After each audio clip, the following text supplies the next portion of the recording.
And roll sound. Welcome to the official podcast of Solar Flight Productions and SolarFlightPro.com. I am your host, Garrett Ray, and to my left is Katie Fain. Hello there. This is the show where we talk about movies, TV shows, and the news. Last week we reported that Abby and Micah had been pulled into a portal that had sucked them into a parallel dimension where they exist along with other people. Just like here, but there, all people do is watch X-Men Origins Wolverine and eat boiled hot dogs.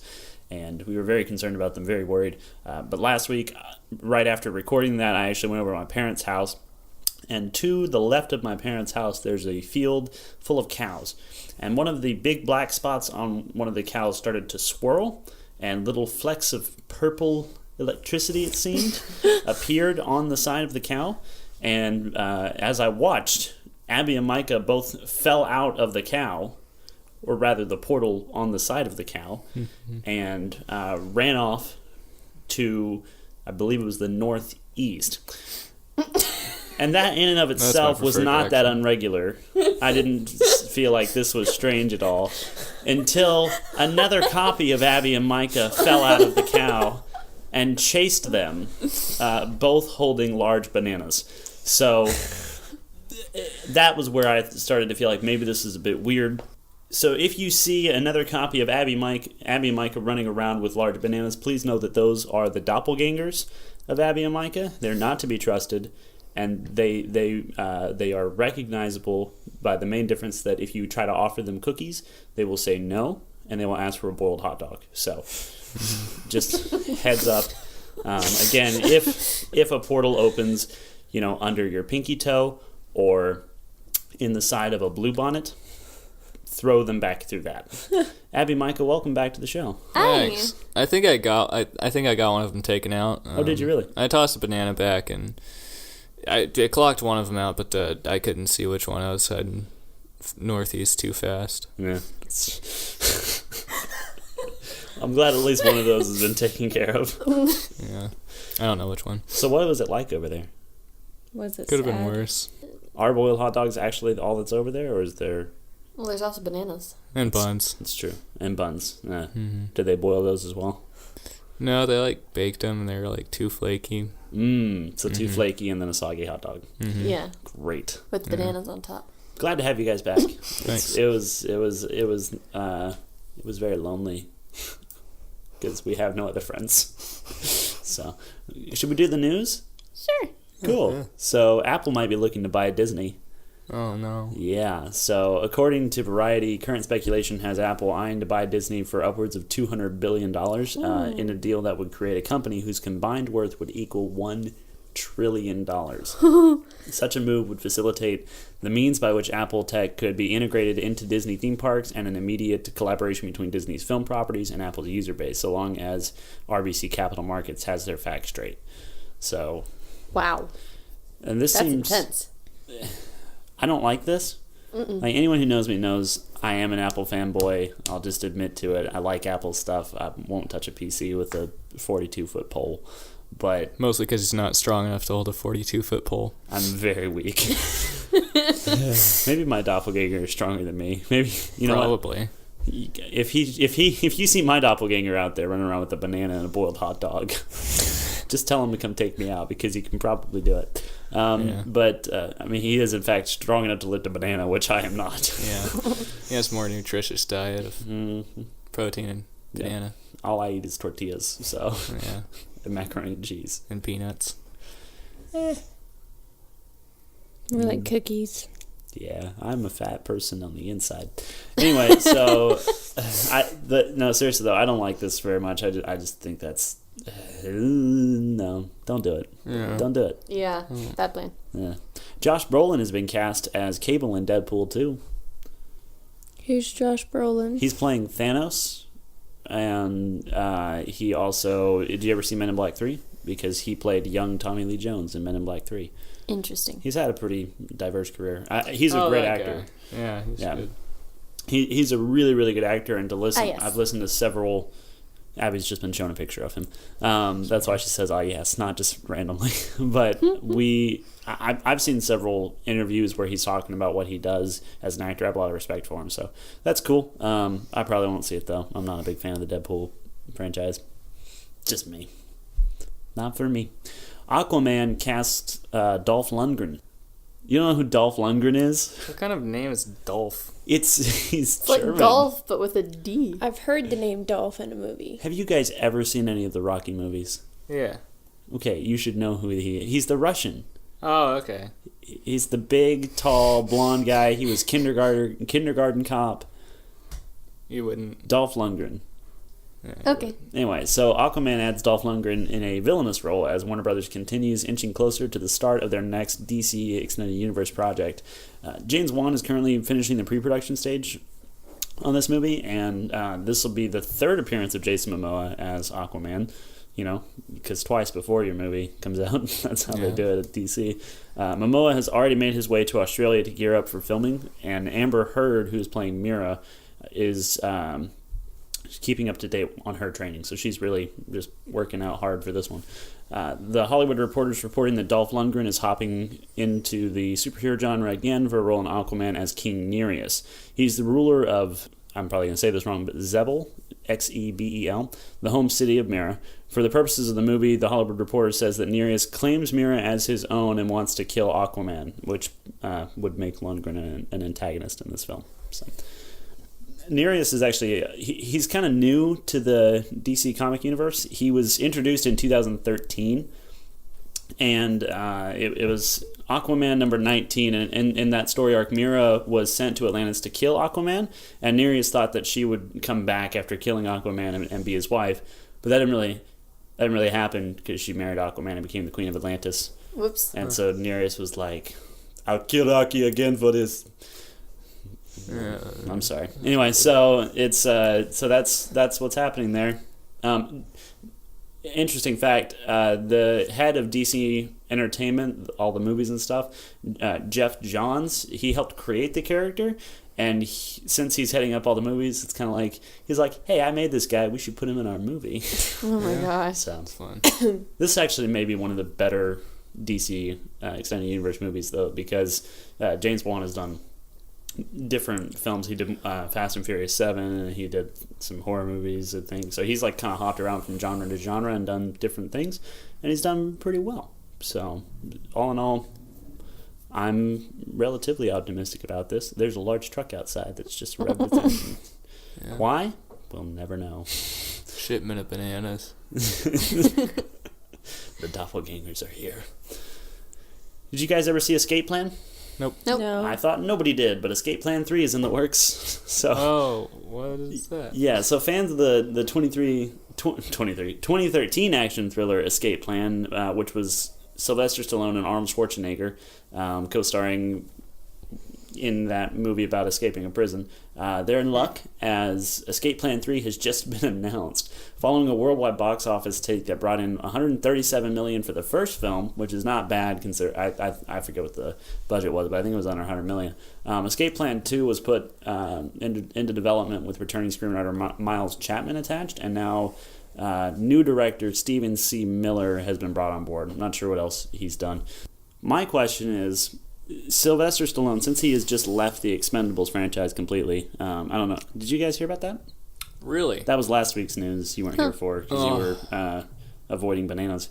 But they lost Sylvester Stallone in the franchise, and then Arnie said, "I'm not coming back if Sylvester's not going to be there." So no more them in the Expendables.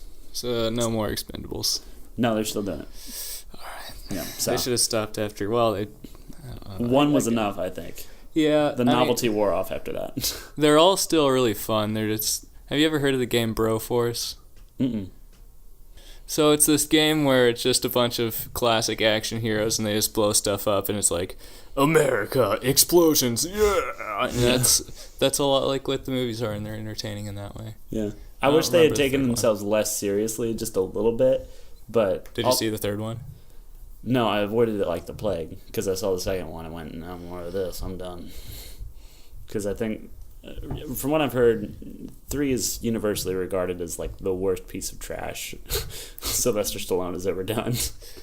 I doubt that. Well, there's also Stop or My Mom Will Shoot. Did you ever hear about that? That's the name of a movie? Yeah. No. Sylvester Stallone is a cop, I think, and then his mom starts to tag along with him on this mission. Oh. And something, he wears a diaper in it. So I think the escape plan thing was kind of his idea too. Do you think he's going to keep just creating franchises and then dumping them? Probably until he's dead. Yeah. That's what he likes to do. The dude's huge. I don't think he will die. Yeah. He's like falling apart though, but he keeps like piecing himself back together with plastic. That works. He's scary looking. Well, he plays a criminal a lot now, so goody two shoes. Fantastic Beasts 2 casts Jude Law as young Dumbledore. Huh. I like that. So I can roll with that. that's an interesting little tidbit there. There was a long article about it, and I read some of it and went, this is all just expanding upon a pound. This is all just expounding upon the idea that Jude Law has been cast, and I think that can be summed up in one sentence, so that's what I did. Tom Holland has never seen the original Star Wars movies, so Wow. that joke he makes in Civil War where he goes, hey, did you guys ever see that old movie The Empire Strikes Back? Blah, blah, blah, blah, blah, before he takes down Ant-Man.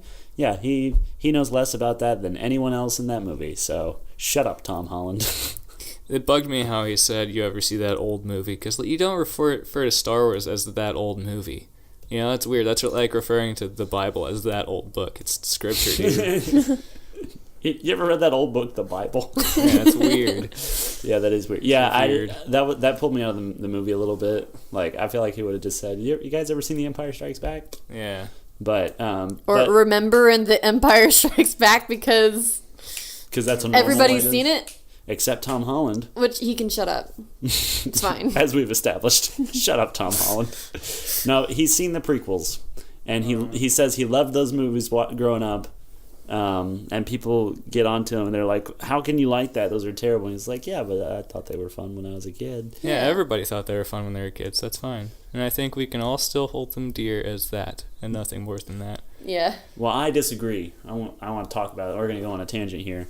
Katie and I were sick recently, and we rewatched all the prequels together, because when we get sick, we watch Star Wars, and that's that. Yeah. So, but I was watching it, and instead of focusing on Hayden Christensen and his whiny, pouty constipation face, or the many, many hours that Padme sits in a fake Senate chair listening to people talk, I focused on what was going on.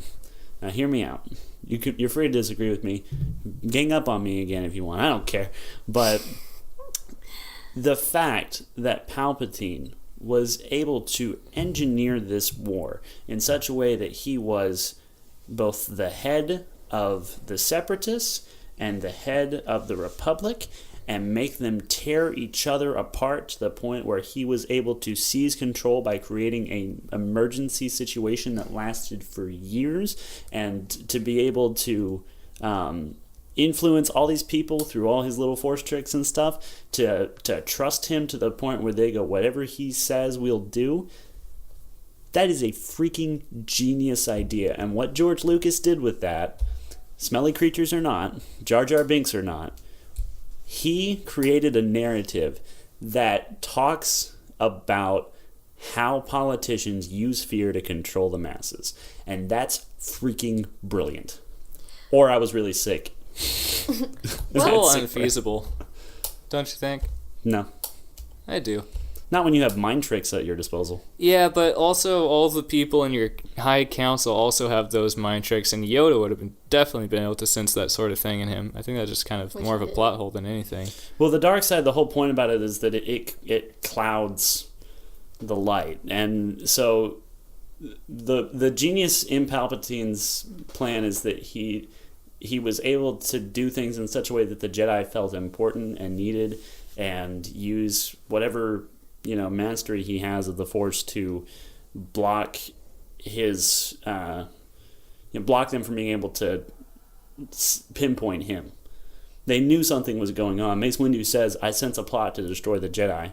It's a really weird thing to sense and have that specific wording to. Yeah, it was granted. very specific. Yeah, but it's like going, I sense 3 cookies in the drawer. Why? Why are you looking for that? Anyway, but like obviously it's not a perfect narrative and there's holes and whatever, but there is a parallel between using fear-mongering and pitting people against each other who would normally be friends. These senators who would normally work together no longer are, to cause a breakdown in the government so that an empire and a one leader of all these things is needed to restore order. That's genius.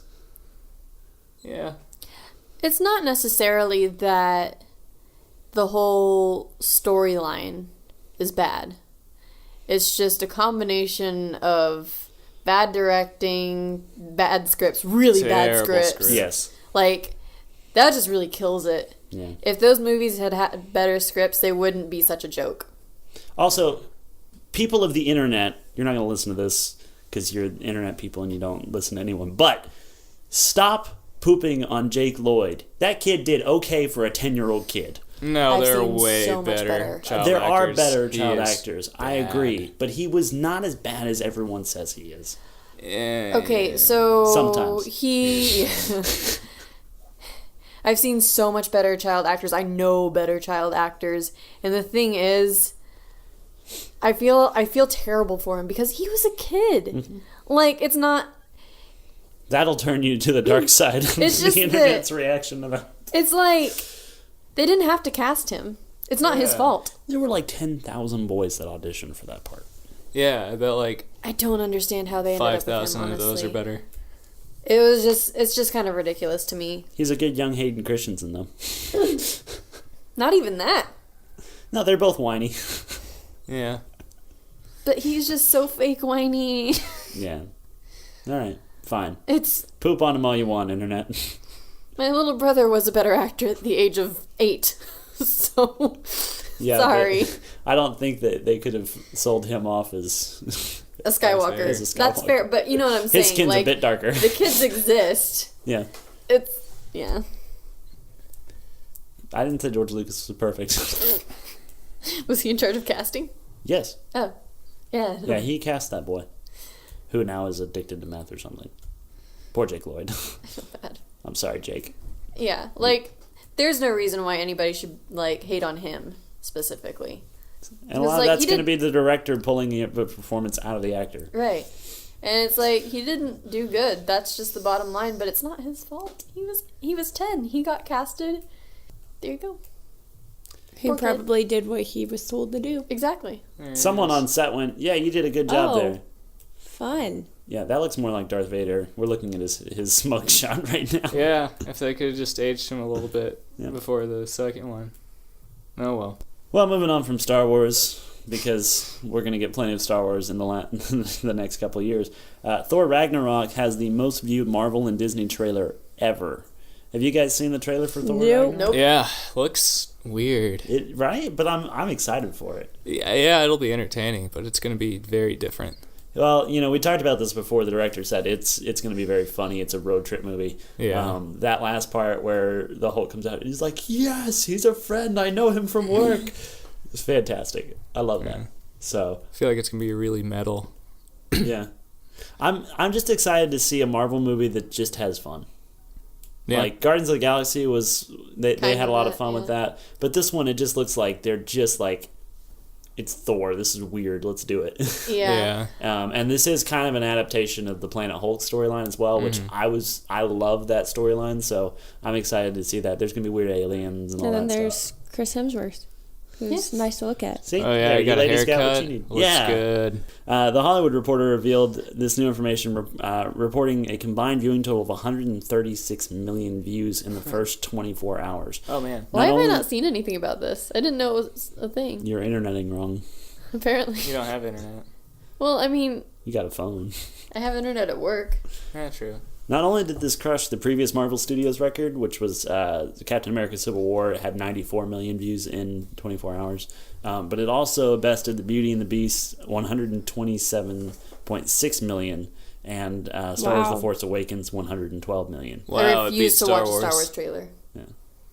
Yeah, I'm gonna not. So while we're recording this, the Star Wars celebration is going on. It's the 40th anniversary of the original Star Wars. There's a lot of information coming out of that. I have looked at none of it, and if you're looking for Star Wars news, this is the wrong place, because I'm undecided right now on if I'm going to watch the trailer or not. I don't really want to, but at the same time I do want to, because I love Star Wars. The only thing I got an email saying enter into this competition. I'm like, what? Oh yeah, they're doing the Star Wars is doing the Amaze thing again, to raise money for a charity that I've forgotten the point of, because I'm bad at remembering things. I got that email.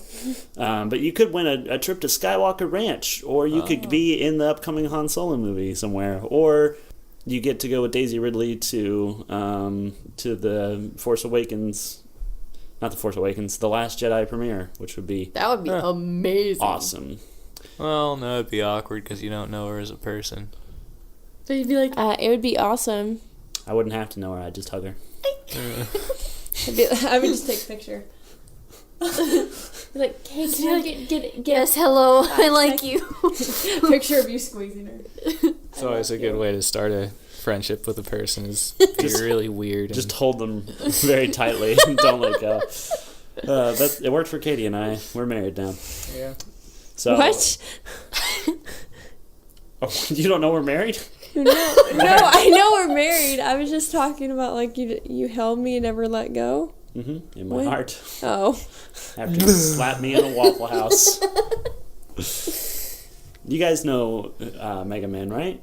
No. The game? Well, not No. like personally. You don't know who Mega Man is? No. Oh, you said it weird. Yeah, I know what Mega Man is. Mega Man. You know, little blaster in his hand. Pew, pew, I pew. heard that as a Mega Man, right? I heard as that name. That's because I said Mega Man. Like, what do I... It's written down in front of me and I can't remember it. So many uhs. Mega Man is a video game that was on like the NES and all that stuff, and it was a side-scrolling shooter, and you fought these weird robots, and you, like, Mega Man is a robot cyborg man Boy. thing. And now one of the executive producers for 2012's Dread is branching out into video game adaptations and wants Mega Man to be one of them. Dread producer Adi Shankar, I believe I'm saying that wrong, as always, has stayed busy in recent years producing a number of unique shorts like The Punisher, Dirty Laundry, Venom, Truth in Journalism, and the Power Rangers short film called Power/Rangers. I know I've seen that. I don't know if you guys have. Now he's helming Netflix's upcoming series based on the Castlevania video game franchise. So he's got an interesting take on this. Let me just keep going here. Speaking with WWG, don't know who that is, but anyway, Shankar discussed his recent run of films and series based on what he termed nerd culture. He explained how he has followed the cultural shift in the popularity of comic books, video games, and other elements of nerd culture that has spawned massive successes in recent years. You know, like literally everyone else, because it's all BuzzFeed writes about.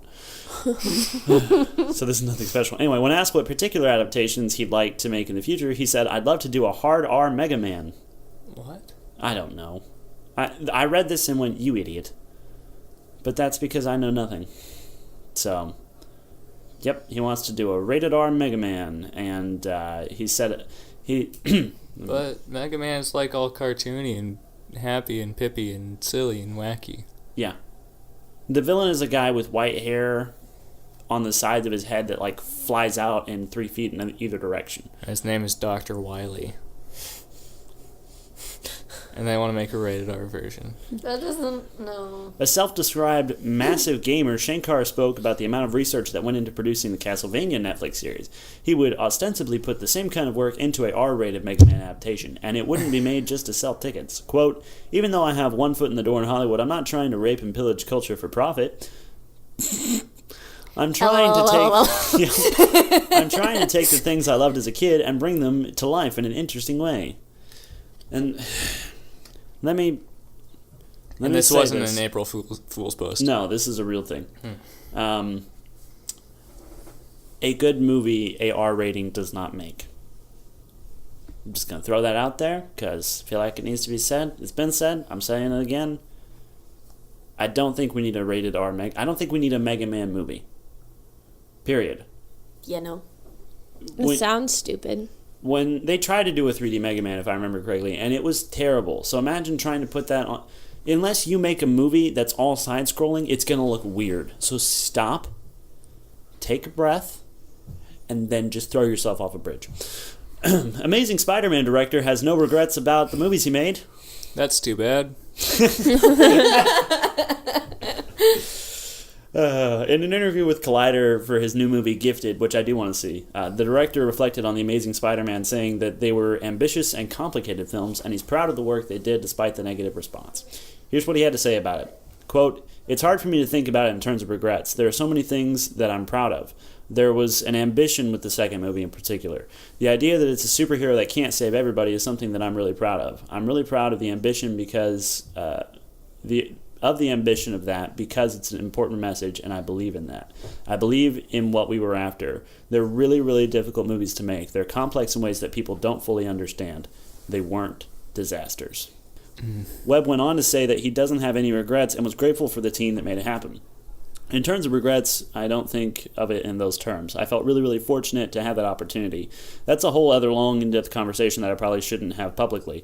I loved everybody involved. I really did. I didn't have an adversarial relationship with the studio at all. There were a lot of very smart people. These are just incredibly complicated movies to make. I am proud of them in many ways, and I stand by them. I'm certainly not a victim in that situation. I guess that's fair. Whatever. Be proud of your work. That's good. Yeah, and I mean, there were good parts to what he did. I thought that there were fun moments in both of those movies. I really liked the first one. First one was all right. But the second one, I feel like narratively it fell apart. Oh, yeah. It was terrible in every way for me. And because when I graduated from high school, that's when that movie came out. And for my graduation party, we went rock climbing, and then we went to go see The Amazing Spider-Man, and I snuck everyone into the pre-screening at the theater because I worked there at that point, and I think I got in trouble for that. Anyway, so but we watched the movie, and I walked out and was just like, yeah, graduating's not worth this. Like, this is the dumbest thing. I know I'm either too harsh on good movies or I'm too lenient on bad movies, and that's kind of the path I've taken in life. No regrets. But The Amazing Spider-Man 2 just wasn't good. It was wasn't. terrible. I hated it so much. I didn't watch it. I feel like the whole Green Goblin thing shouldn't have been included. It popped up out of nowhere. Yeah. And the Electro thing should have been a million times better and different. Why is there a different. dubstep fight? Oh my gosh. Yeah. Forgot about the whole that. intro with Paul Giamatti. Oh. Paul Giamatti. Hey, I love Paul Giamatti, but I do what are too. you doing? Well, Why did you make that man do the things that you made him do? And why did you get those camera angles? And why did you make it look like it wasn't real? And why did he keep sticking his tongue out and going, ah? Oh, God, he did that. Many times. Oh, man. The idea that a superhero can't save everybody, I like that that's cool. too. Yeah, Obviously, you can't save everybody. That's the whole point. Mm-hmm. And look, that Gwen Stacy death scene, It's pretty good. It was good. I would have loved it, except for the fact that when he shot his web, and this was a decision. There's no way they could have not caught this. The web reached out with 5 points on it, like a hand reaching out for her. And I'm all for symbolism. I like subtext, but that was like, I felt like the hand was gonna reach out and slap and go, see, I'm trying to catch her. It's like one of those sticky things you slap on the wall and Exactly. they're all stretchy. Yeah. Why was it not just a regular web thing? Yeah. What was the point? Well, I know he's trying to catch her. I'm watching the movie I see. It's in the script. No. I don't think it was. No. That would have had to have been something that the visual designer went, hey, Mr. Webb, I got an idea. No, that was a chilling moment. I have to say that for it. Yeah, until the web hand. I don't even remember that. I just remember the thud and being like, ooh, Yeah. you know, Yeah. you're just like, oh my gosh. Cut that one shot. That's a beautiful scene for me. Yeah. Anyway, That was sad. Transformers. Yeah. Yep. The look Abby gave me when I said that, it was like, if you talk about this, I will stab you under the table. Before we talk about Transformers, though, you guys missed this. They're making a Call of Duty Marvel-esque movie world franchise. So I'm really confused. I mean, that's fine, I guess. They're just, war movies, so whatever. And that's what I'm saying. It's like, if they do what they did with Black Ops and they tell stories that are that good, like, I love the original Black Ops. I never played through Black Ops. I only played the campaigns of Modern Warfare 2, and then World at War. Yeah, play through Black Ops. It's very good. I don't want to spoil anything, but there's a lot of like mental stuff that goes into it because it's during the Cold War. Mm-hmm. It's very, very good. And if they tell stories like that, and they say they're trying to do like stuff with Black Ops and stuff with, have these different types of war movies showing the different areas of war, the different time periods. If they do that, great. Mm-hmm. But none of them are going to be better than Dunkirk, which Christopher Nolan is putting out later this year. Because that's going to be brilliant. We know it is. Mm-hmm. I'm excited. The trailers for that are very atmospheric. I love it. So yeah, he doesn't really make bad movies. Nope. So cool. We all agreed on something, except Katie didn't say anything. Yeah. That's not even a word. But all right, Transformers. Anthony Hopkins calls Michael Bay a genius. Good. In an interview with Yahoo Movies, because there's no one more credible than Yahoo. At CinemaCon, Hopkins says it didn't take long before he launched into his role as astronomer, historian, and Autobot ally Sir Edmund Burton in The Last Knight to realize the magnitude of what Bay has created with the Transformers franchise. He says of the films in Bay, they're terrific. They're created by a genius. I can't do Anthony Hopkins' voice. All those machines and those Transformers are created by Michael, and he was telling me about the work he did on them, how he would refine them and go into the special effects guys and design them and get all the details of light on metal and all that. He told me all that at breakfast before I started on the film. I thought, this guy's a genius. He really is. He's the same ilk as Oliver Stone and Spielberg and Scorsese. That's blasphemy. Scorsese. Scorsese. Words are hard. Brilliance, savants. They are. He's a savant. Maybe an idiot savant. I mean, putting attention into the robots and stuff and doing cool design with that. Yeah, I can appreciate but he's bad at story, so. Yeah. You can't rank him with Spielberg. No. From a technical standpoint, yes, Bay has pushed the industry forward, and I've conceded that point many times. But if you watch Transformers 4, which we may be doing later this year as a review to get ready for The Last Knight. Just breathe into the microphone. If your ear is getting slightly moist right now, blame Katie. She's breathing right through the microphone. But the fact that I hate that word. all of the movies moist? Yes. Moist is a weird word. The fact that all of the movies got progressively less, they're like longer and less story centered and more messy. I can't forgive that. I'm sorry. Then again, he's done better than anything I've done, so whatever. So, that's the news in movies. But before we talk about our main topic, I have it's not so much a news story as it is a personal vendetta that's been launched on Twitter. You guys ready for this? Okay. You're not.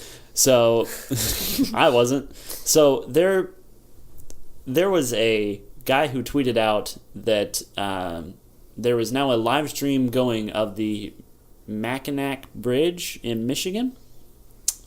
And I saw the headline. I didn't read the news story. I just went, that's funny. There's a live stream of a bridge. Yeah. And so I tweeted jokingly, because I don't take myself or anything seriously, really.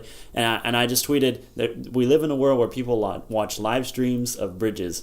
Please do something more productive with your day. And I was just kidding. I don't know why there's a live stream of a bridge. It doesn't matter. It was a funny title. And all of these people from Michigan now hate me. Yeah, they were all like... What was going on with the bridge? Was it being built? Was it... Apparently there's a bunch of traffic and stuff. So Woo! well, you say that, but they took this super personally. Yeah. The guy who originally tweeted this, Joe, he's verified on Twitter, so he's important, I guess. He responded and said, "You obviously must not live in Michigan. For the thousands stuck at the bridge, this is a huge deal." Okay, I'm sorry. I'm sorry I don't know the names of all the bridges in Michigan and what's in traffic around them. And a bunch of people have liked this thing, and people responded. One girl named Melissa said, "The Mac is one of the longest suspension bridges on Earth connecting two major peninsulas." That seems nice, like That's informing cool. me, until she put hashtag think before you speak. What does that have to... I don't know. So I said it was a failed attempt at humor and didn't know anything about the bridge and just thought the idea of watching one online was silly. Because it is. Fair enough. So another person, Alan, said, "Garrett, your profile says goofball. How fitting." And Burn! Such a burn. Oh my god. I'd also like to point out that he spelled my name wrong, even nice. though it's in my username and my profile name. Nice. So like twice. Did he leave out the second T? Yes. Yeah. Because Everybody leaves out the people second never T. remember the second T. I'm sorry. It makes me so sad. Another guy, now this is the most vitriol of all these statements, was from a Twitter account called Lake Huron Weather, who responded. Now, my Twitter profile, just so that everyone knows, it says, "Professional actor, founder of Solarfly Productions, goofball." I feel like that sums me up pretty well. Yeah. Sure. This Twitter account, which has blocked me now. Oh, interesting. So all they do... It's weird. Maybe that's why his tweets weren't showing up. This Twitter account just posts like weather updates every hour on the hour. Like that's 90% of their feed. He responded, "What, like play acting like you?" And I was like, it's hurtful. You're a weather service. Right? What are you doing? So I was trying to take it in stride. I said, maybe I'll act like a bridge. And his response was, "Well, you probably wouldn't get it right." And I said, Yeah, I'm not a bridge. "My arms aren't long enough to span two continents, so you may be right." And they never responded. So another person tweeted and said, "What's your malfunction?" Okay. These people have taken this stupid comment so personally. So That's really funny. I'm sorry I didn't put a laughing emoji in my tweet so that people would know I was just kidding. But now the entire state of Michigan, I believe, wants me to throw myself off of that bridge. Don't go to Detroit.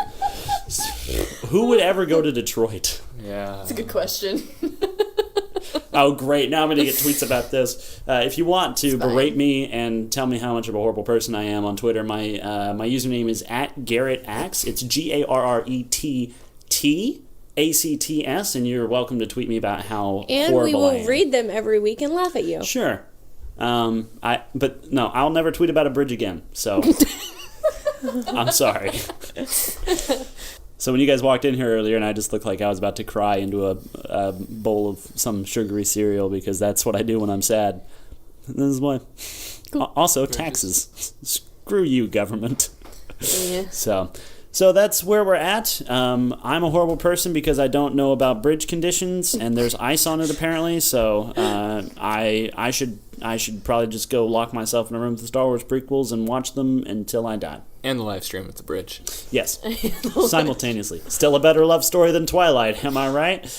Yeah. All right, so our main topic this week is... I just kept talking over the groans. Our main topic this week, Alien Covenant is coming out soon, and I'm actually kind of excited for this one. Prometheus is one of those things that's like in the Alien universe, poorly received, mostly because it was not well received. I haven't seen it. It was like almost really good.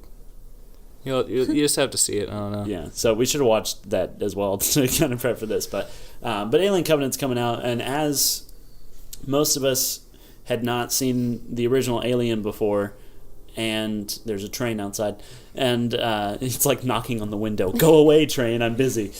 But Abby, Katie, and I had not seen Alien at all before. Micah hadn't seen it in like 15 years. Mm-hmm. So, wait, when you were 4?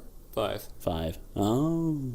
I can't do math. I also don't know anything about bridges. But we decided we'd go and take a look at the original Alien and then talk about it, and that's what we're going to do now. Cool. Woo! So, Who wants to start? what did everybody think of it? It's pretty good. It was good. It was good. That's all right. Spoiler-free review first. Everybody hates me. At least I didn't tweet about a bridge. We watched this, and I thought, good. It's a movie from 1979, so I was Surprised at how good it was? I was surprised on how visually visually striking. They had really creative camera work in it. Really original for the time. Yeah, it was definitely. I think the atmosphere was awesome. I think they did some really cool stuff with the camera, the lighting. There was only one part where they're doing that long tracking shot through the whole ship, and it's like the hallways were dark, and then the I think the eating room was, what would you call that? A dining room or Yeah. the eating hall. room. a commissary? What'd you say? Mess hall. Mess hall. I thought you said something else. But that was really brightly lit, and that like blew out the camera a little bit in there. Yeah. But that was like the one time I was like, what? How'd you not see that? But then I was like, oh, 1979. I wouldn't see it either, because I wouldn't be born yet. Anyway, so we collectively thought it was good. Interesting camera stuff. What'd you think of the monster, the alien? My For bad. the most part, it was really good. All good monsters, really. Yeah. I love practical effects, and that was definitely You can't beat it. Well, I mean, you can if you get a stick. Not that I'm strong enough to pick one up, so I can't beat it. Not with that or a banana. But yeah, it was good. I thought the atmosphere was really good. Audio was a bit all over the place sometimes. There's a lot of stuff that was like, I feel like I missed some important information because the levels would just drop down to astronomically low levels. Yeah. Yeah, and it could get muffled. Yeah. And sometimes it was like we were hearing someone talk through a radio and I couldn't understand what they were saying, and then the person would respond and I'm like, I guess I'll extrapolate what that was about. Yeah. One time, I forget some of the characters' names, but like the black guy just got angry about something. I was like, what are you mad about?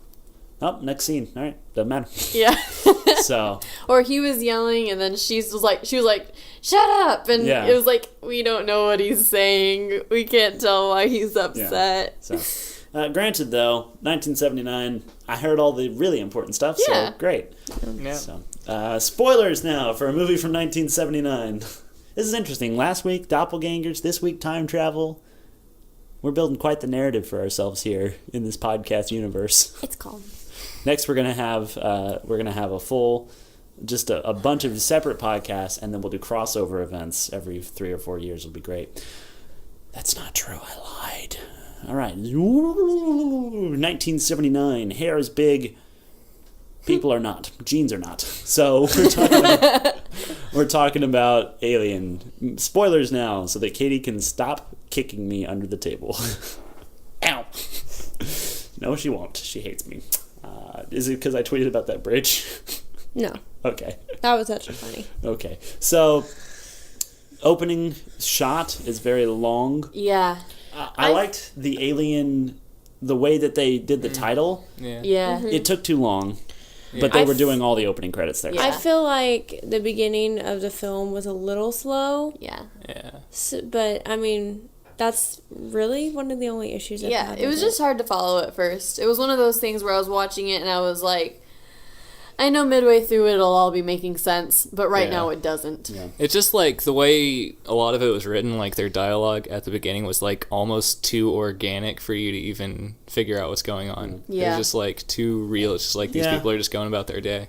Which was cool. Yeah, Yeah. I like that. I think the reason that this movie is as good as it is because it doesn't treat you like an idiot. Yeah. Yeah. There are a lot of movies that just hold your hand, and there's so much explanatory dialogue, and we got enough of that to kind of understand the situation they're in, but we don't need to know all about the mining. We don't even know the name of the company, if I remember correctly, or at least they don't make a big point of it. It's just like the company sent us out. Right. We're on a mining ship. We're bringing back ore.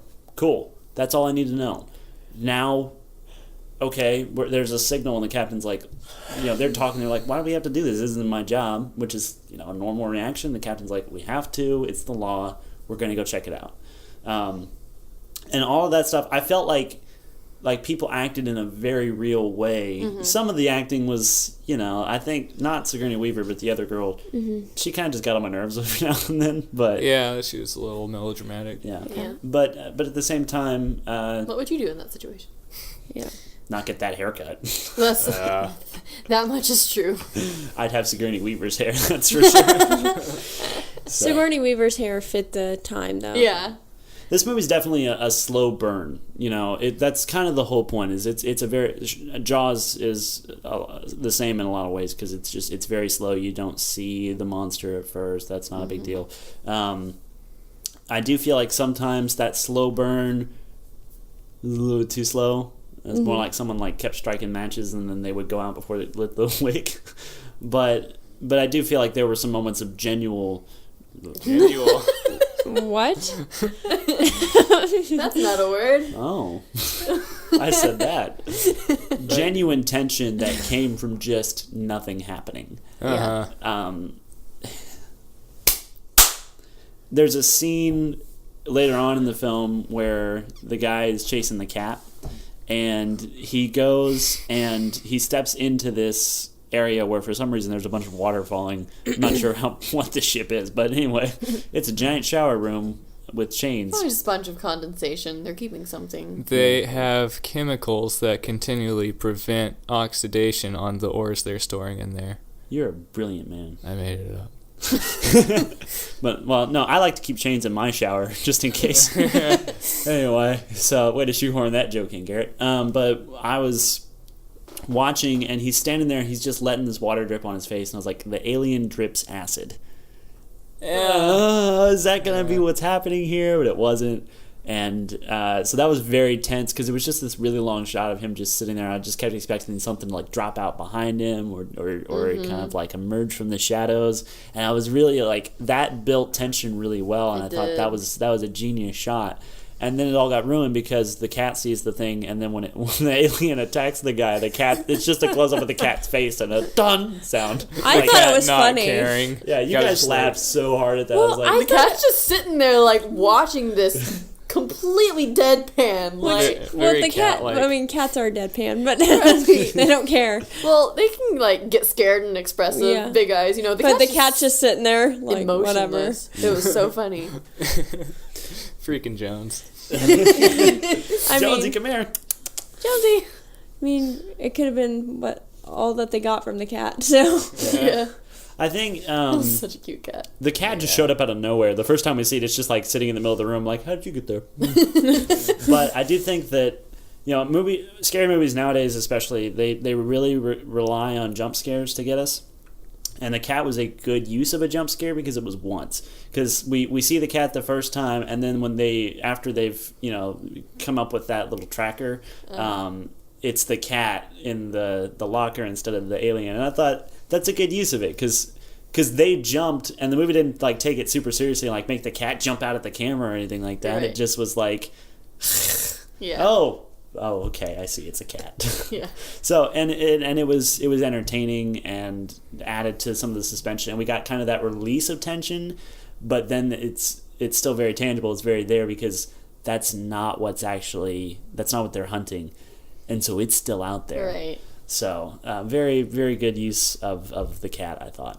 And we had a discussion while we were watching this, and I don't remember who brought it up first, but someone said, who brings a cat into space with them? That was me. Was it you? And I just went, cat people. I'd do it. Oh, yeah. So. Bring 3 cats into space with me. It's not bad. I want to go to Too many space, cats. so... What? I want to go to space unless my life was in danger here. Yeah. But let's see, what else can we talk about? When they first go...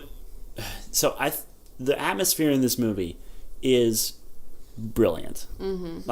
All the sets are amazing. Mm-hmm. One of the things that I learned about this that you guys may not know, a lot of the symbols, all of the symbols on the ship, all of that stuff there's a specific language for how that is. When they came up with the signals on the door and over the door frames and on the control panels and stuff. Each one of those has an actual meaning. Wow. And they're put in proper place. So Wow. all of that stuff is designed to be, and when we watched it, it feels like that makes sense. Yeah. Oh yeah, all the sci-fi stuff in there felt like really real, and it just felt like the actual world. Right. Yeah. And that was cool. I think it did that better than Star Wars does. So like it just Yeah. feels Oh, like yeah. this is how things are. Well, plus 96% less green screen Yeah. Yeah. than the prequels, at least. So yeah, I and that's one of the things I liked about this movie is just like you dropped into it and it's like, yeah, I'm good. Yeah. So a very well crafted world, and by world I mean spaceship. So And planet. yeah, There was a yeah. planet. That was one of my favorite scenes is when they get into that chamber where the dead alien is, and I love that when they get in there, there's a signal disruption, and they can't get in touch with them. And Sigourney Weaver is sitting there, and she goes, "I don't think this is an SOS. I think this is a warning message." And they're in there like, something's bust out of this thing's chest. Hey, there's a hole over there. Let's go down there. Yeah. And Ash is sitting in the spaceship going, what's the point of telling them that it's a stay away message? Don't you think they'll figure it out by the time you get over there? Because she said she's going to go after him. And he's like, nah, you're good. More on him later. Right. What a butt. Dude, when gosh, what was John Hurt's?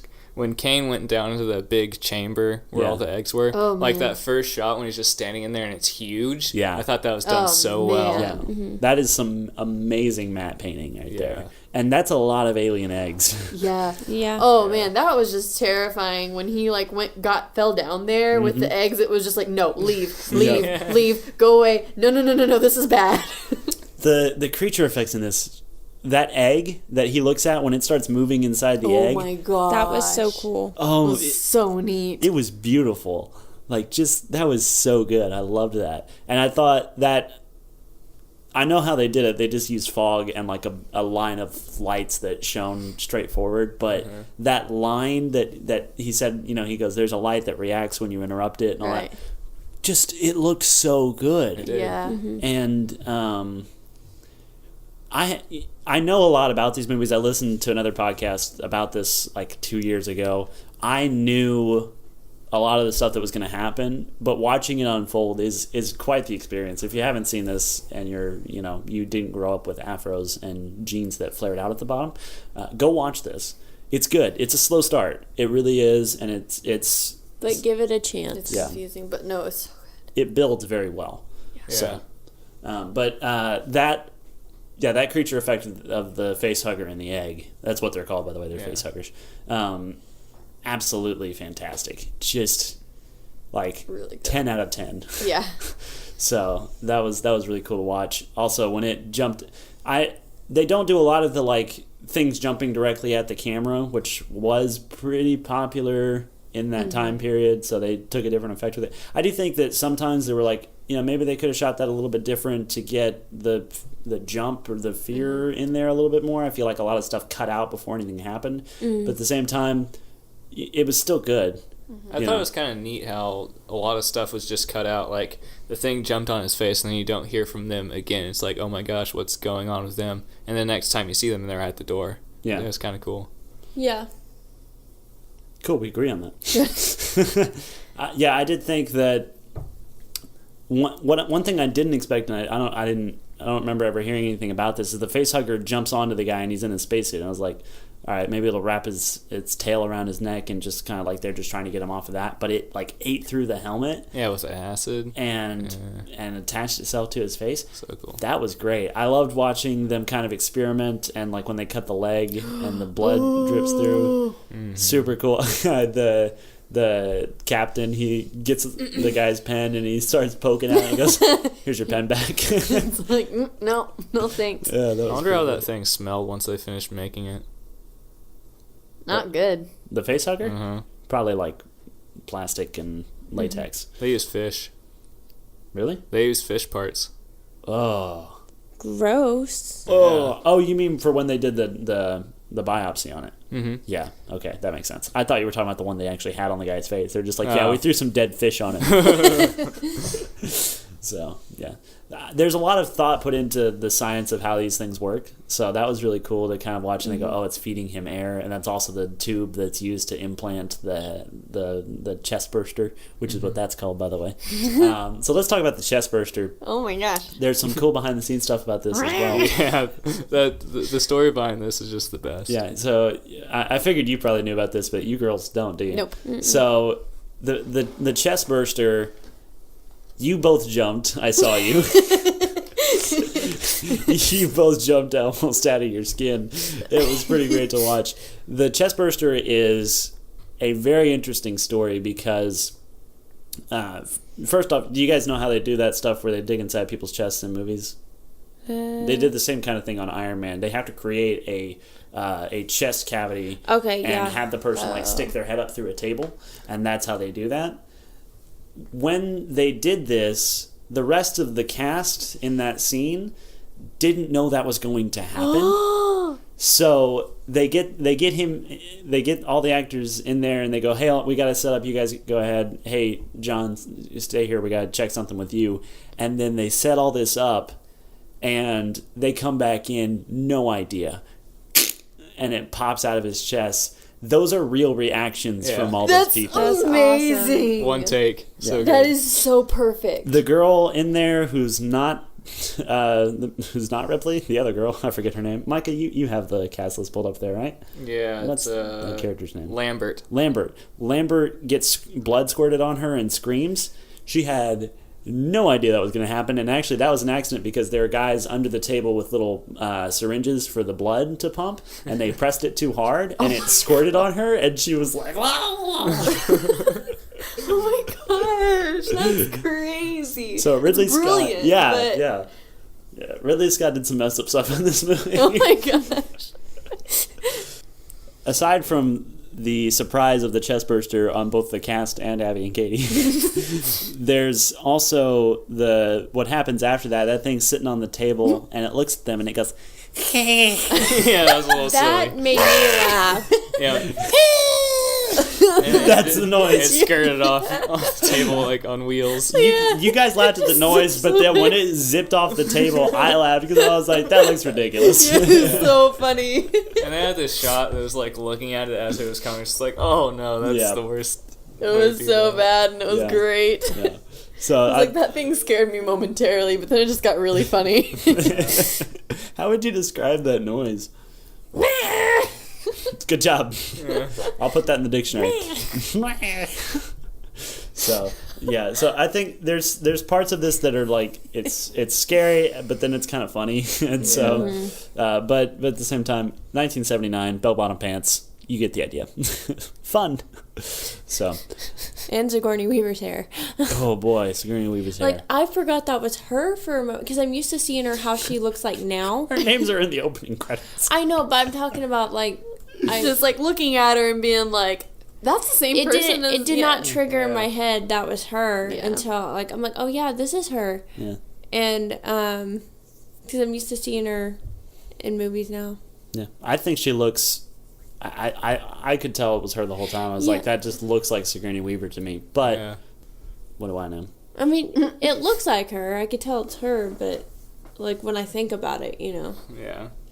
So, good performances, you think? Mostly. Yeah. For the most part, there was a few lines that Sigourney said that kind of threw me off. Yeah. It was her pitch mostly, because it would go like really, like when she's shouting across the room, it would go like really high, and that makes sense. But then when she's talking normal, it was like, hello. Like I think he said something about her sounding like a plumber or something like that. I didn't say that. Someone said something about her having the voice. But it was like, okay, like it went really low, and it was really awkward. Yeah, to she me. had a deeper voice than I do sometimes. And that was sad. So, I think Ash, great performance there. Mm-hmm. He was kind of that almost trustworthy doctor, but something was up. You could tell at the beginning, and then as he goes, he gets more kind of It's Bilbo with the ring. Yeah, there you go. Good comparison. You guys didn't know he was a robot, did you? Well, you did, Micah. I didn't remember. Oh, really? Mm-mm. So that was a surprise. Yeah. Cool. I knew. I was just like, why is he sweating milk? Yeah. So I only know because I listened to these podcasts 2 years ago, but I remembered when I saw him in the lab drinking milk, and the first thing I did was go, "You're not supposed to eat or drink in the lab." I learned that in 8th grade, and then I went, "Oh wait, that's a robot." Yeah. Let's see how this plays out. So, he's definitely. What were you guys thinking then when you didn't know he was a robot and he's throwing Sigourney Weaver around the room like she's just tissue paper? Do you sit there and go, "That's unrealistic," or something else is up? What were your thoughts there?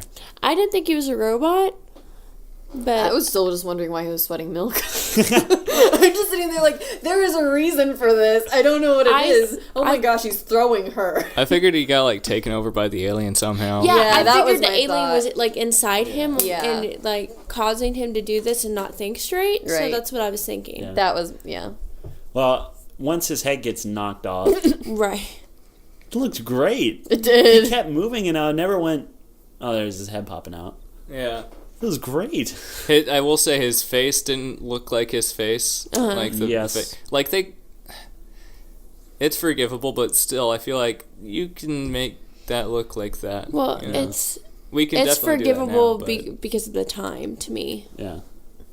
Like mean- nowadays, I don't think it'd be as forgivable. I didn't look at the face so much as I just looked at the fact that his head was hanging off the back of his back. Yeah. That like initially it was great. Like it wasn't Yeah. until it was like sitting still and then the transition between. Yeah. Yeah. There was a very harsh transition. Like they could have looked away and then looked back at him, but they just tried to do a blend between the shot where it wasn't his face and then the shot where it was, and it was just a little bit. Yeah.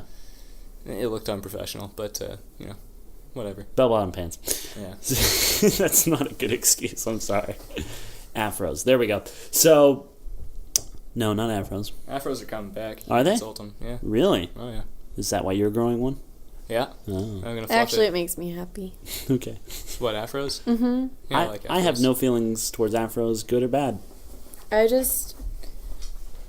I know that the hair is really hard to deal with, so I can appreciate like Yeah. the effort that's being put in there. Also appreciating the fact that they're not absolutely destroying their hair with weaves. Mm-hmm. So I'm just like, yeah, happiness. What would you think if Embrace I the grew one? natural hair. What? What would you think if I did one? You can't. Oh, I can't. It bowls. It doesn't afro. Great, I'm a bullhead now. I'm a bullhead who tweets stupid things about bridges. That's me. I'm going to change my Twitter thing. My Twitter profile. Just be bowl haircut, bridge man. There we go.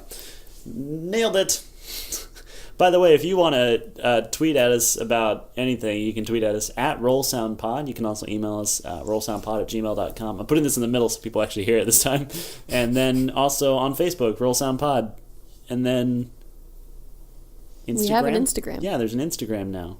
So And there's a Twitter? Wait, yeah, you already yes, said that. I've covered that one, dear. So, I'm sorry. You doing this in the middle is like really triggering me and making me feel weird. why? Because I feel like I'm supposed to leave now. You can't.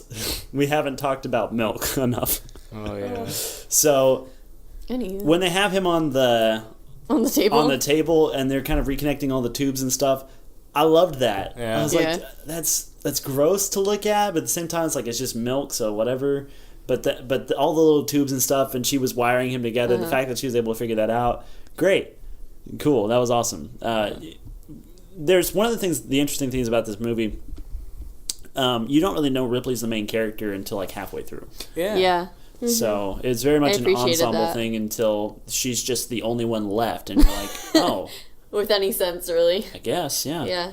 So Yeah. Initially, you'd think it's Dallas, the captain, you know. Mm-hmm.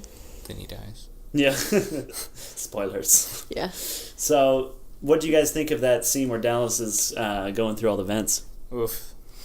That was stressful. That.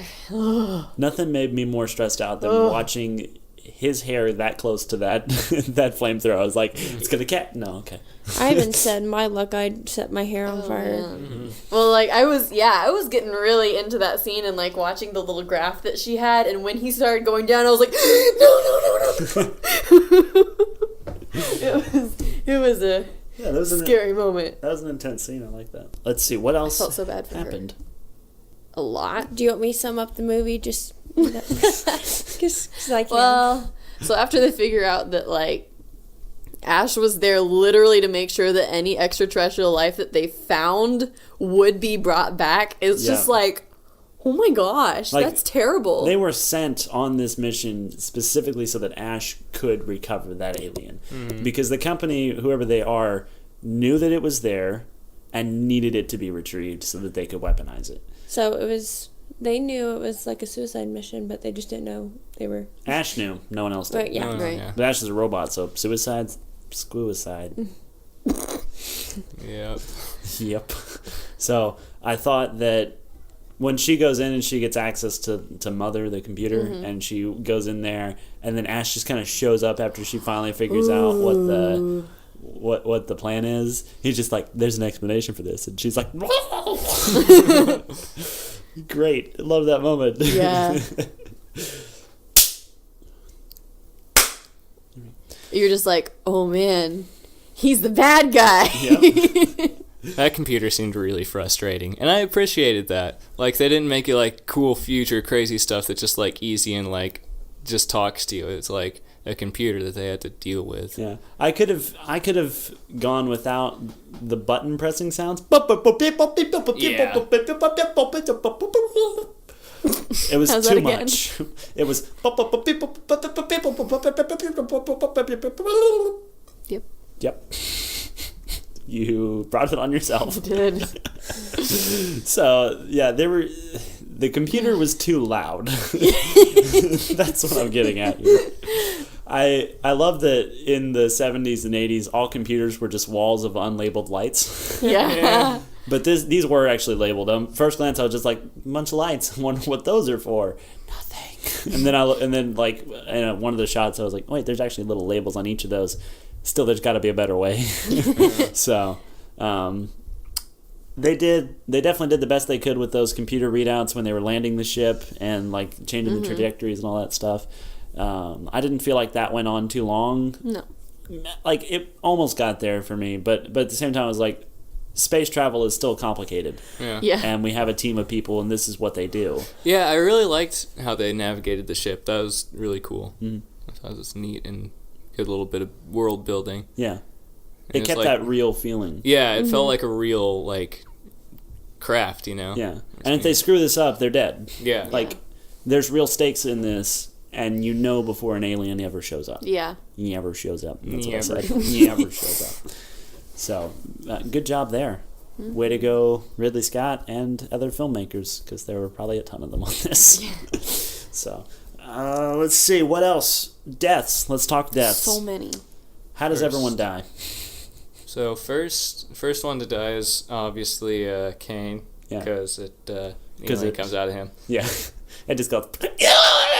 Yep. Who's next? And then it's the guy in the shower room.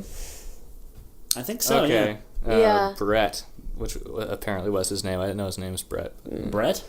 Yeah. It's weird. It- The guy with the Hawaii shirt who takes Yeah. showers with chains. Yeah, he struck me more as like a Lou or something, but Yeah, Brett. that would make... Yeah, I like Lou. We're going to call him Lou anyway. Okay. So Lou dies in front of the unfeeling cat. And next is Dallas, right? I believe so, yeah. Yeah. Yeah, Dallas dies next. Yep. That was sad. What do you think of the Burial at Space, where they just, like, throw someone out into space after they're dead? Oh, that was pretty cool. Yeah. I liked I the mean- idea. I thought it looked funny. It did look a little Yeah, funny. you could tell it was tumbled like a little too dummy or much. something. But Well, or, obviously, like- they didn't just throw John Hurt into Well, yeah. space.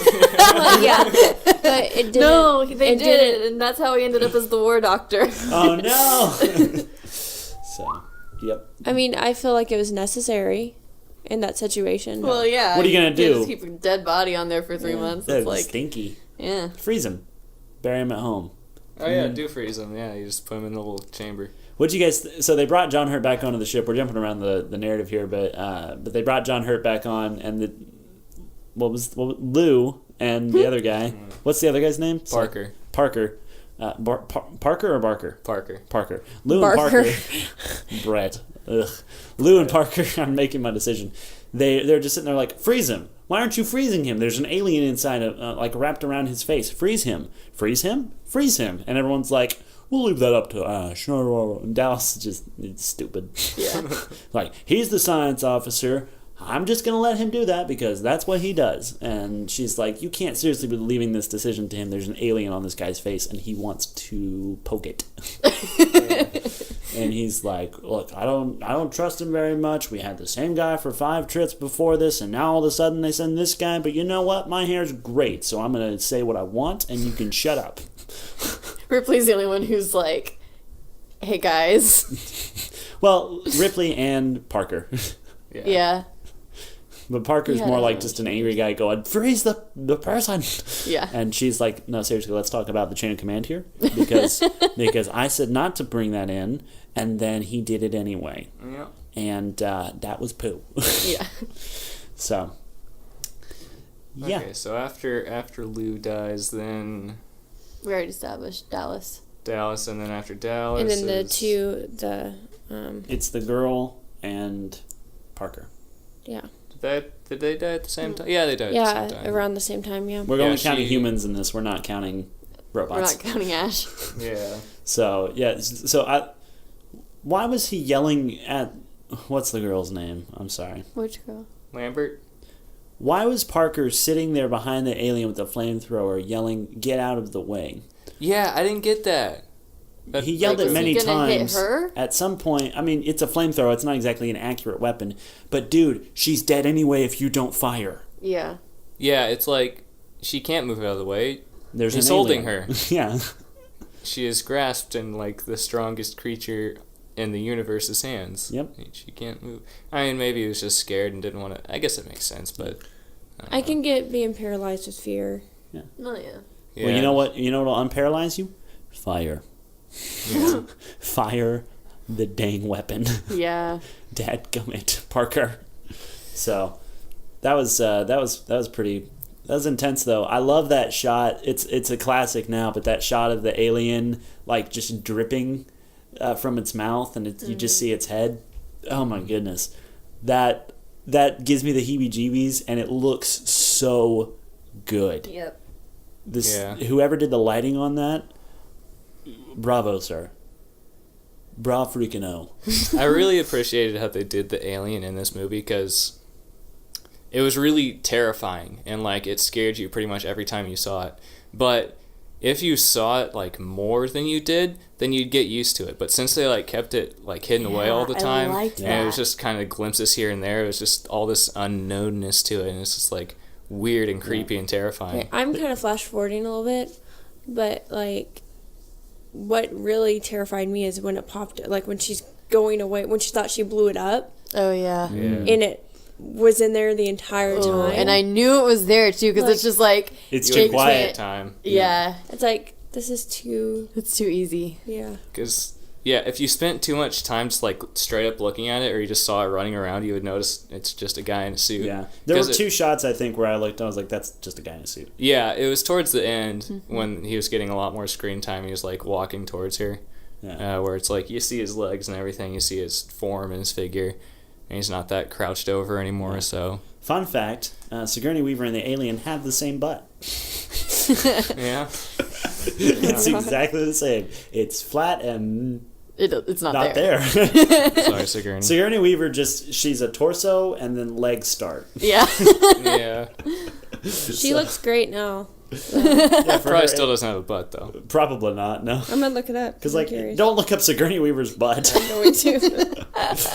So I did think that scene where she activates the self-destruct on the ship and she's just a second too late to stop it. Oh my gosh. Because it was literally like one flip the switch. Yeah. Cannot be deactivated. And she just starts beating the crap out of the ship like, you suck. I was Yeah. like, that is so frustrating. I really liked it because I thought she was going to, like, make it just in time like I did too. everybody else does in every movie ever, but she didn't. And Yeah. it was like, oh, cool. I like that this just broke away from those things that you expect. Yeah. You know?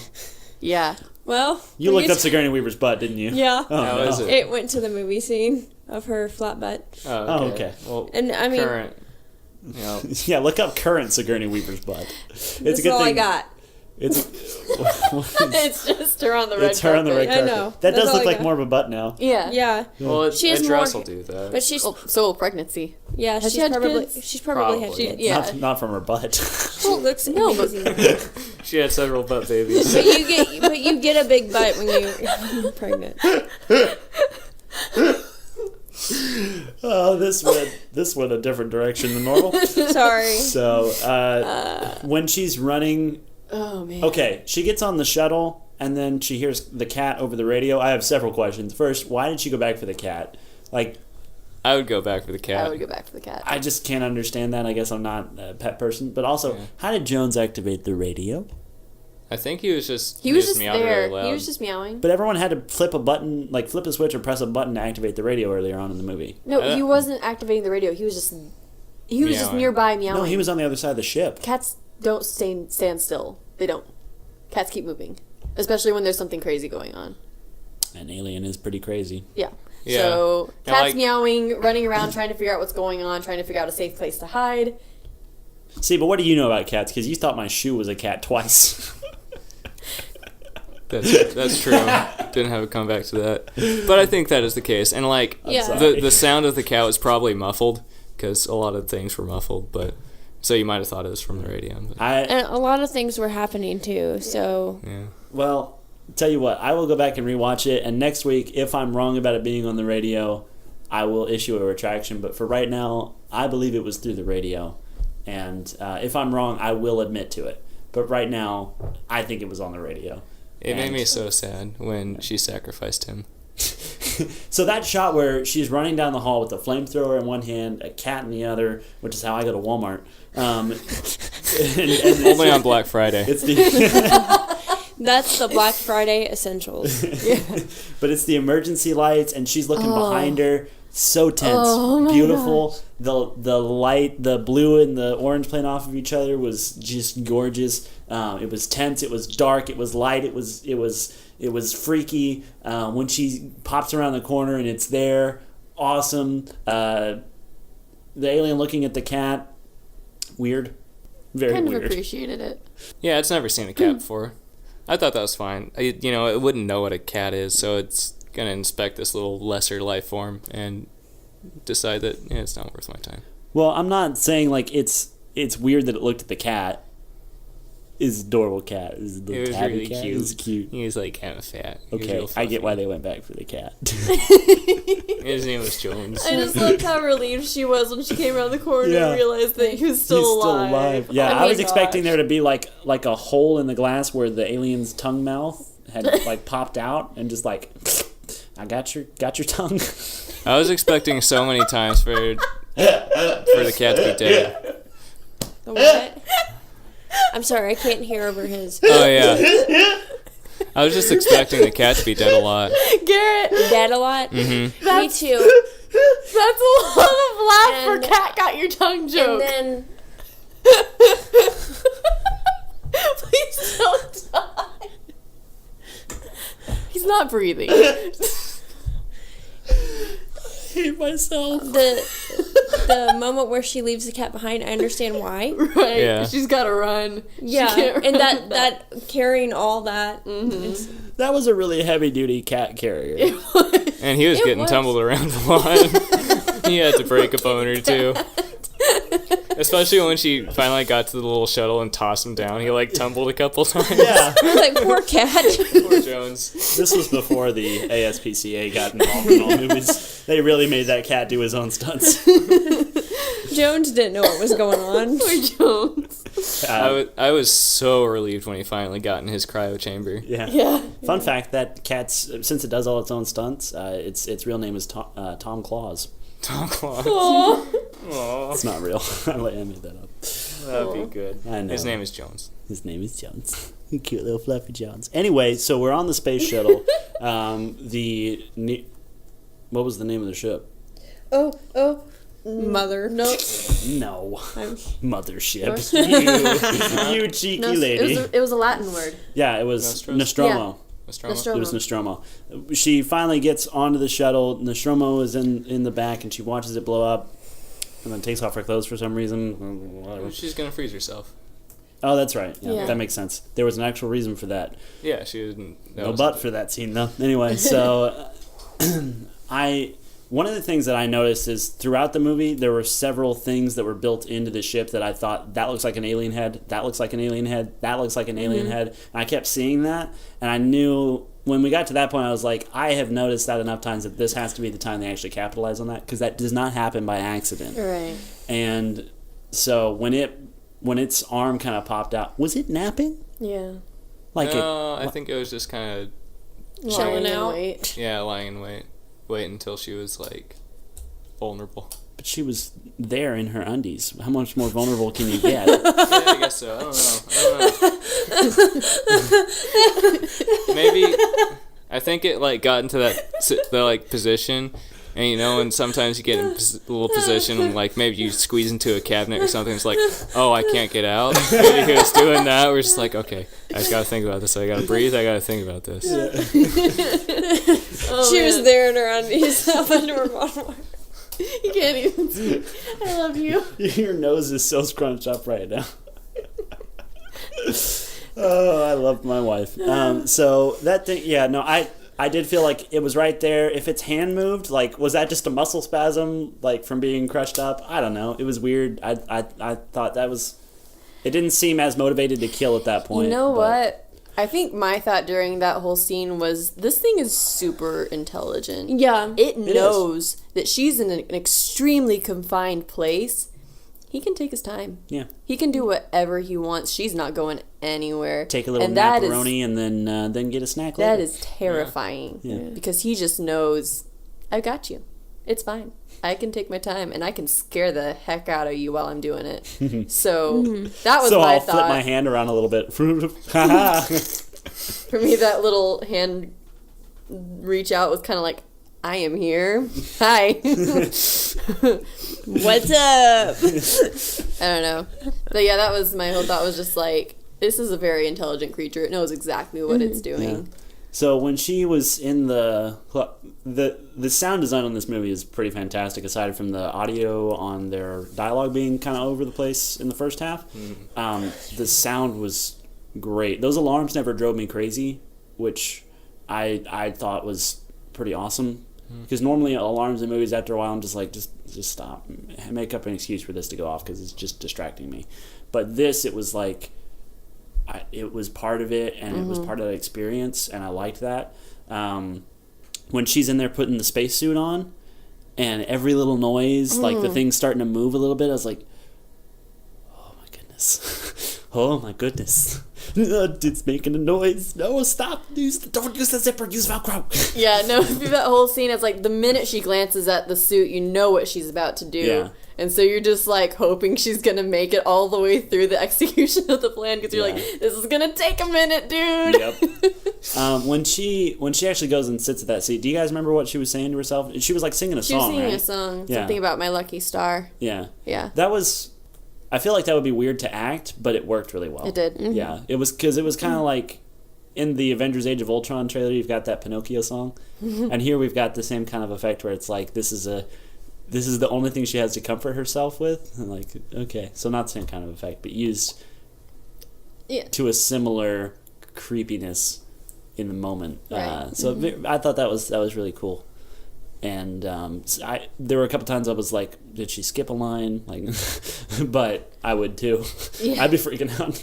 So once the alien gets thrown out of the ship and she seals it back up, how does it get back at the ship? Because it gets sucked out into space. She shot it with a grappling hook, and it had that stuck in its chest, and it had the wire sticking to it. So when she closed the door, it was still attached to that wire. Ah, yeah. Did it pull itself back in?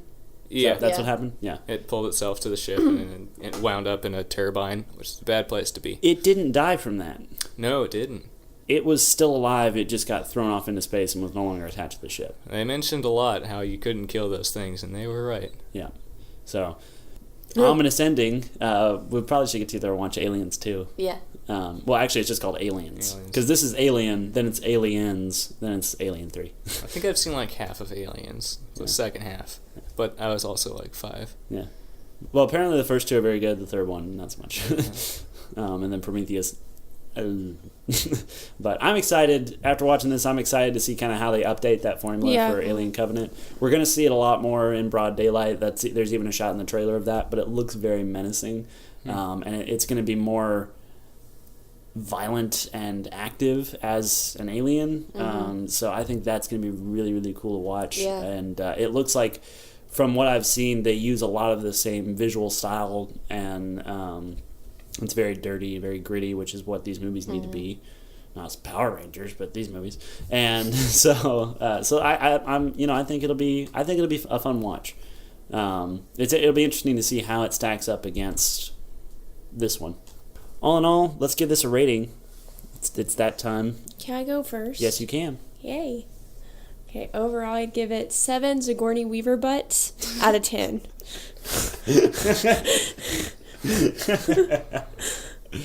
Beautiful. Out of 1 regular butt.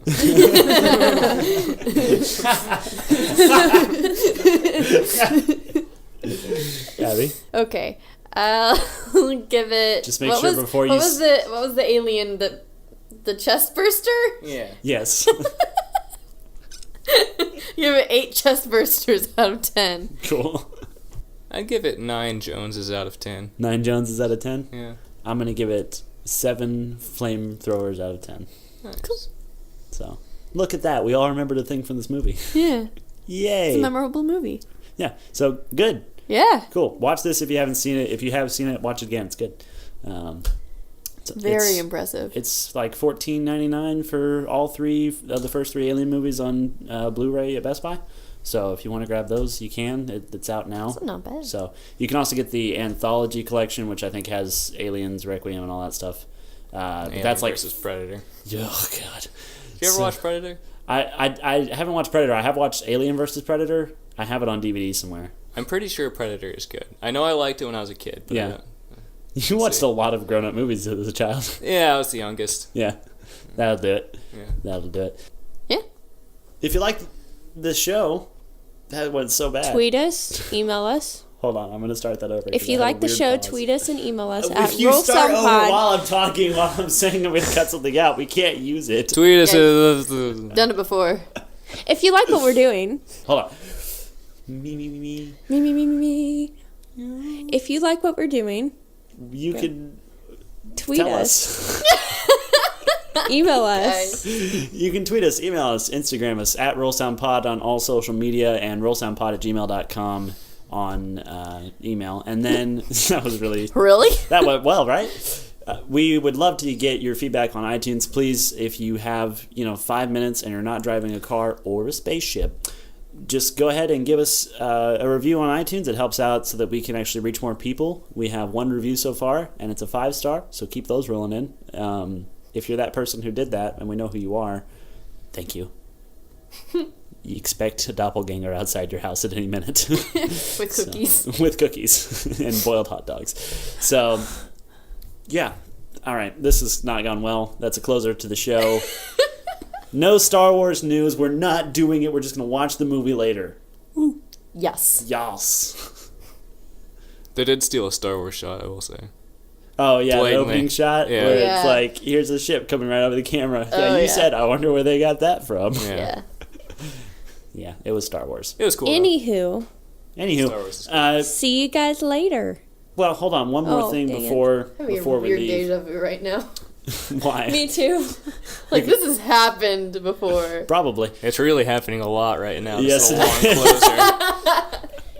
We do a weekly YouTube series called Boom Shot. If you want to learn how to be a filmmaker, you can check that out. We also, we just got confirmation from our lead actress. We're doing a follow-up to our short film Final Moments, and we're going to be shooting that this summer. So if you want to see that first one, that's on our YouTube channel. We're going to be doing something a little bit different, but in the same vein with this next one, and we'll be showing some behind-the-scenes stuff as we get on the road to making that short film. So check out our YouTube channel. It's Solar Flight because of all the planes that are powered by solar panels on YouTube, you will have to tell it to sort by playlist to find us, apparently. So good luck. But nice. yeah, it's so helpful, right? But yeah, we do some fun stuff there. You can follow our Facebook, Solar Flight Productions, and our Twitter and stuff. It's all Solar Flight. So, Bye. Bye.